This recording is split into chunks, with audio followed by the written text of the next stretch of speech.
महामार्ग संघर्ष समितीचा शेती वाचवा, शेती वाचवा, शक्तीपीठ महामार्ग रद्द, शक्तीपीठ महामार्ग रद्द, शेती आमच्या हक्काची, नाही कुणाच्या बापाची. शक्तीपीठ महामार्ग रद्द, शक्तीपीठ महामार्ग रद्द, शेती आमच्या हक्काची, नाही कुणाच्या बापाची. शेती आमच्या हक्काची, नाही कुणाच्या बापाची.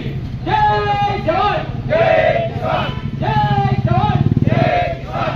परभणी येथे महिलांच्यावर अत्याचार करणाऱ्या सरकारचा धिक्कार असो.